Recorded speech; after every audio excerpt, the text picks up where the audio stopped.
guys, welcome back to my channel. Today I have a lot of book recommendations for you that are perfect for this time of year going into autumn. These are all books that definitely fit the season and I think are perfect to add to your TBR for this time of year, or if these books are already on your TBR, this is your sign to pick them up as soon as possible. If you are new to my channel, hi, hello, my name is Jess Primrose. I've just started my booktube about a couple of weeks ago and I've loved posting so far, so if you'd like to support me I'd really appreciate you pressing subscribe. So I've put these books into 4 different categories. So we've got romance, thrillers, fantasies and a few in the other category, and I think we're going to start with the romance section. Okay, so the first book I want to recommend is Nightshade by Autumn Woods. This is a dark academia romance. So this book is following Ophelia, who is an orphan. Her parents died in what was called an accident at this school that they were working at, but she is determined to find out what really happened and if it really was an accident, because she thinks that it wasn't. So Ophelia manages to get a scholarship to the university where her parents worked and died. So she goes to Sorrow Song University,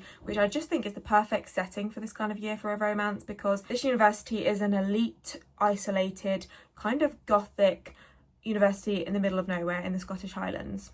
I think this is perfect if you like a book with suspense in. It's not just a fluffy romance, it has so many layers to it and it's such an interesting plot with just absolutely immaculate banter too. Okay, next up we have Out on a Limb by Hannah Bonin Young. I read this one last year, but it's one that has just stuck with me and stood the test of time in my head for like favourite romances. This is one of my favourite ever standalone romances. Technically it's not a standalone because Hannah Bonin Young did come out with a second book to this. I think it was called Out of the Woods, but that one was just okay to me, but this one is immaculate. This is following Beau and Wyn, but basically they both have limb differences, hence the title Out on a Limb. And Wyn goes to a Halloween party that was thrown by her best friend, and at this party Wyn meets Beau and they hit it off straight away, have a one night stand, and that is that basically. Wyn turns out she is pregnant from this one night stand. If you don't like the unexpected pregnancy trope, I seriously still think give this a go, because I know a lot of people that don't like it, and to be honest it's not my favourite either. However, this is everybody's exception to that rule. This is also a friends to lovers, because when Wyn finds out she is pregnant, they kind of agree to keep it and they build a friendship around this and decide to kind of raise the child as friends. But obviously the forced proximity, the emotional kind of depth that they're going through, and they're going through something so important together, obviously something more does spark, and this is just the most perfect, gorgeous book. Beau is just like the ultimate kind book boyfriend. He is so sweet and so lovely and caring, and he just stepped up perfectly. I also just think the meet cute here. They met at the Halloween party. They were actually both dressed as pirates, which is just hilarious because of their limb differences. And also what makes this book hit so much harder is that Hannah Bonin Young has the same limb difference that Wyn has, so it's really written from experience and from her heart, and this book was sensational. Next up we have more of a fluffy light one, but this is Happy Medium by Sarah Adler. So this one is following Gretchen, who is a fake spirit medium. So her job is literally pretending that she can communicate with the dead, mainly to people that really believe in spirits and are trying to contact somebody that was important to them. So she is a con artist essentially. Then her most wealthy best client asks her to go and help out one of her friends at this goat farm in Maryland, because this person's friend wants to sell the goat farm, but there's this weird spirit hanging around that is preventing the sale of this goat farm, and so she hires Gretchen to go and sort this out for her basically and communicate with the dead and this ghost to try and help him sell his goat farm. Once she gets to this goat farm, she meets Charlie, who is really hesitant, does not believe that Gretchen has any powers, or he doesn't even believe that there is anyone haunting his goat farm at all. So he's literally like, why are you here? Go away. When Gretchen gets there, she finds out there actually is a ghost, and his name is Everett, and he's not a horrible haunting ghost. He is a funny little mischievous ghost. And basically Gretchen has to convince Charlie that there is a ghost, she can talk to this ghost and help save this farm. I genuinely think this is perfect for this time of year because there's a haunted farm, a real ghost, spooky vibes, but without the horror. So it's just a really cozy one for this time of year. So let's talk about these 3 books quickly. So the first one is Still Beating, then you've got Lotus, and then you've got June 1st. And these are all interconnected standalones. They happen in the same world, but you could read them separately. So first of all, with Still Beating, you are following Cora and Dean. Cora and Dean have always been kind of enemies, throwing insults at each other, never really getting on. And Dean is Cora's sister's, I can't remember if it's fiance or husband.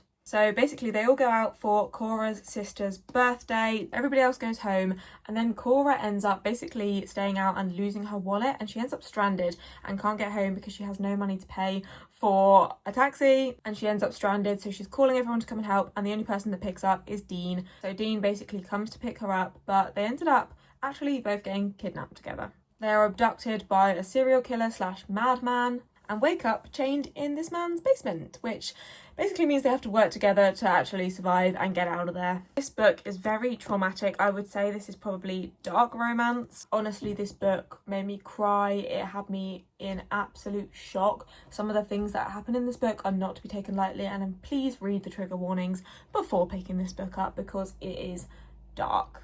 This book genuinely gave me chills the whole way through. And I guess that might be what you want at this time of year. So Still Beating is really good. So then you've got Lotus. This is probably my least favourite out of the series, but it was still really good. I think I gave this a 3.5 stars. This one follows the childhood trauma / friendship trope. Basically, it follows Oliver, who was kidnapped as a child by a different man to the first one. And he was basically kept underground for his whole life. And he was kind of told that it was not safe to leave the bunker because the world had turned to shit. It was like to do with something in the air. And he was kidnapped at a very, very young age. Anyway, Sydney was his best friend when they were kids. They lived basically next door to each other. So you've got Sydney and Oliver, who were childhood best friends. And then when Oliver escapes about 20 years later, he comes back, and Sydney was always really affected by his disappearance and basically has to navigate him coming back, helping him adjust to the real world. And there's a lot of trauma in this book, as you can imagine. And then you've got June 1st, which is a close second. I kind of feel like there was one part of this book that made me feel really iffy the whole time, which is why I didn't give this a 5-star. But when I think about this book, like, it was incredible, and I feel like it actually should have been a 5-star because I get all of the 5-star feelings from this book. Like, I read this probably about 6 months ago. I still think about it literally every other day. The reason I couldn't give this one 5 stars at the time because I just felt iffy about it the whole way through. This one is following a girl and her adopted brother, but it is so much more than that at the same time. Like, this is emotionally devastating, and I feel like I don't want to give any more spoilers or context than that because you just have to read this book, and you kind of can suspend your disbelief and get behind it a little bit, but I still felt icky at some points because obviously it's a bit of a weird one. And I wasn't sure whether to put this one in the other or the romance category, but we have The Conditions of Will by Jessa Hastings. This is my favourite book of all time, and I will recommend this every single time I do a video recommending books. Any season you could read this in, realistically, but I do think it's a good one for this season too. Okay, so we've got The Conditions of Will by Jessa Hastings. This one is following Georgia and Sam, but mainly Georgia, to be honest. She is pretty estranged from her family. Georgia is an expert in reading people. Like, she can understand people's body language, facial expressions, everything they say. She's kind of hyper analyzes, which is really interesting to read about. But she is estranged from her family, apart from her brother, and she has to go back to the family home. She's currently living in London, and she actually, I think, goes to school in Bath, which is fun because I work in Bath. But then her father suddenly dies, and so she has to go back to where she grew up and be confronted by all of her family again to deal with the aftermath, go to the funeral and sort everything out basically from her father passing away. There is also a bit of a mystery in this book, and this book is just immaculate. Like, if I could ever recommend you any book, it would be The Conditions of Will. This was insane, and I cannot wait to reread this book. I tabbed so much in here, and I don't want to spoil much more of the plot because you just got to go into it and read it yourself. Sorry. Let's move on to some thriller books because this is the season to read all of your thriller books, basically. I love a thriller book all year round, but this time of year especially, I think it's just like adding to the haunting effect, especially when it's dark outside, it's raining. It's just the perfect setting, and I have a lot of good thriller book recommendations for you. Okay, my first recommendation for thrillers is Holly Jackson's brand new novel. This book literally opens on Halloween night. This basically follows Jet, who goes to the small town Halloween festival that her family are helping at, and she thinks it's just a normal Halloween night. There's people obviously in costumes, everyone's having fun and enjoying the Halloween spirit basically. Except from come the morning, she is supposed to be dead. Somebody tried to kill her that night. Unfortunately for the killer, they didn't actually manage to see it through, and she is found later that night basically in a bad state, but she manages to pull through. But unfortunately, she gets told that she has a brain aneurysm and she has a week left to live. Obviously quite an emotional one, because she is going through finding out that she will no longer have her entire life to live, but she is determined in that week to find out who did this to her, and she basically gets her detective hat on. This is definitely giving Pip from Good Girl's Guide to Murder if Pip was older and this happened to Pip. I feel like Holly Jackson is just perfect at writing these characters who are all quite similar but just perfect little girly detectives. With the costumes, the Halloween night gone wrong, and also the small town suspicion, because everybody is a suspect basically because it's such a small town, and there's secrets, there's lies, there's family drama, and this book was so good. Okay, next up, I would like to recommend to you God of the Woods by Liz Moore. I read this one in January this year, but I think it could be read any time of the year really. But the spooky vibe and the kind of fact it's like more of a historical thriller definitely makes it perfect for this time of year too. And this book follows a wealthy family who own a summer camp. One of the main people in this book is called Barbara Van Laar, and she decides to go to this summer camp one summer.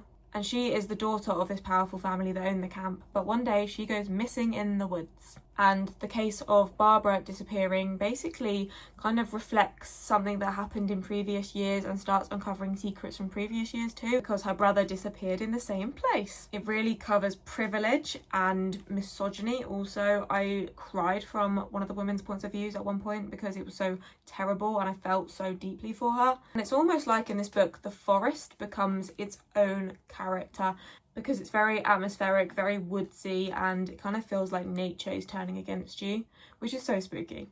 Okay, the next one I am so excited to talk about because it is Lisa Jewell's new book, Don't Let Him In. I finished this last week. It was actually in my reading vlog that I just posted of reading new releases, if you want to see my full thoughts and opinions on this. But this is Lisa Jewell's newest book, and this was a 5-star read for me. It was so perfect. This is a psychological thriller following kind of domestic relationships, and this all starts when families let this man into their houses, following a man who seems like the perfect man. He seems vulnerable, he seems helpful, and exactly what this woman needs. As the chapters go on, it becomes clear this man is not who he seems to be. He is manipulative, he is not trustworthy, he's actually very cunning and just awful. I think this book perfectly highlights what it would feel like to have danger in your own space and not even realise it, and it makes you just like genuinely think, God, who in my own life can I trust? Because this woman is so happy with this man and he is actually awful. Like, how is she trusting him? And should I be trusting the right people in my life? Like, could all these people actually be psychopaths too? I feel like Lisa Jewell's books aren't like plot twist after plot twist. Like, you kind of understand what's going on as it's happening, and then you're just going through the characters finding out what's happening, but you already knew. You're just wanting them to find out, and when they do find out certain pieces of information, you're just like, yes, get it, girl. All of these thrillers that I'm sharing have been 5 stars, by the way. So I'm only giving you the best of the best recommendations. Lastly, for thrillers, we have Beautiful Ugly by Alice Feeney. Again, a 5-star read. This was so good, and it's also a really, really short one. This is like literally like 300 pages, like 295 pages. This was such a quick, thrilling book, and the writing in this was just beautiful. Like, I have never really tabbed a thriller before, but I had to tab this book because some of the quotes in this were so good. But this one basically follows Grady Green, who is a writer who has writer's block at the moment. But a year ago, his wife unexpectedly disappeared and he never got closure of what happened to her. A year later, he is meant to be writing again, but he's still suffering from the grief of losing his wife. So he gets offered by his agent to go and stay in the Scottish Highlands to basically try and cure his writer's block. He goes and stays and lives in this Scottish island for a little bit, and nothing on this island is as it seems, and this book was so good. If you like a book that talks about female rage, it's for you. This one is for you. Okay, now let's move on to the fantasy book recs. I've got kind of a few standalones and then a duology here as well to talk about, so let's get into it. The first one I want to recommend is Our Infinite Fates by Laura Stevens. Again, this was a 5-star book. I loved this book with my whole heart. This one follows Evelyn, who has been reincarnated into many lifestyles in many lifetimes across basically thousands of years, and in every single one of these lifetimes she is destined to be killed before somebody called Arden before she turns 18. So she keeps wanting to live longer, and then she keeps basically getting before she turns 18, and she doesn't understand why he has to do this. But they also have a little bit of an attraction to each other the whole time. Like, they feel connected to each other, they know each other, but also obviously he's being reincarnated in many lifetimes too, so she never knows who he is and who she's getting close to, if she could be, by him. They're basically drawn together romantically in every lifetime though, even though he is destined to do that to her. But in Evelyn's current lifetime, she is so much more invested in living past 18 because she has this sister that she cares about, who she has to basically give one of her organs to. Like, her sister is ill and needs her help, so if she passes away before she's 18, then her sister will be screwed basically, and she doesn't want that to happen for her. So this time she wants to try and survive past 18, and it kind of kickstarts her into trying to figure out why this is happening every single time, and also find him before he finds her. This book is about two souls bound by love and death. Honestly, incredible. Like, this was immaculate.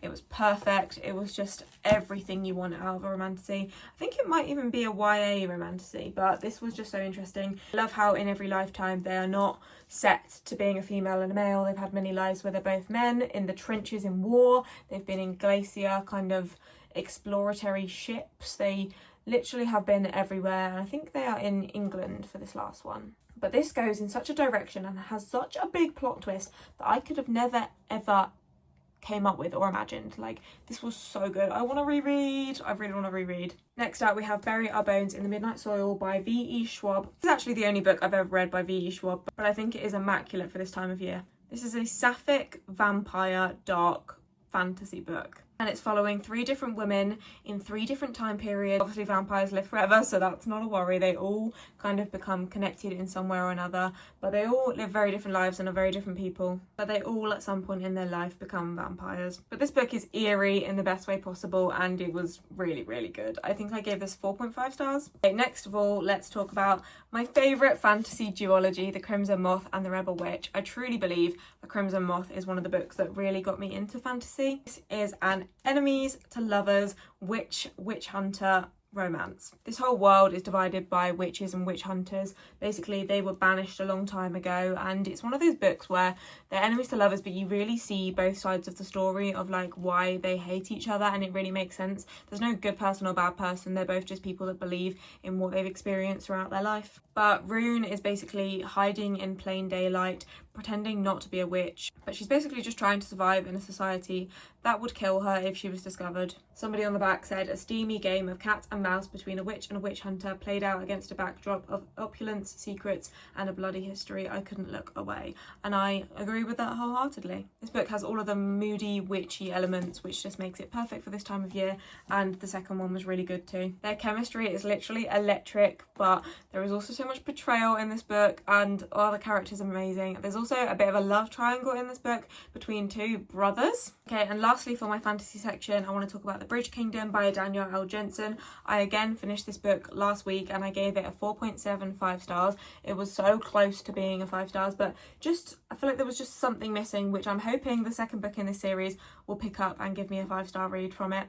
I am planning on picking up the second one, The Traitor Queen, imminently. I think I'm going to read it in a vlog in a few weeks, which will be like reading and continuing book series that I'm loving, but definitely I recommend the first one at least. And this book follows Lara, who is a trained spy. Her and her sisters were trained up their whole life basically with one goal. Her whole life was dedicated to eventually, when she becomes old enough, she will marry the king of the Bridge Kingdom, which is basically this kingdom next to her kingdom, who own this big bridge and they control all of the trade going in and out of their city. And she's been kind of led to believe her whole life these people are really selfish, they're money hungry, they put taxes on everything ridiculously, so everyone can't afford food, and her kingdom is struggling because of it. So she hates this kingdom, and she has been put into this kingdom to marry the king as a spy.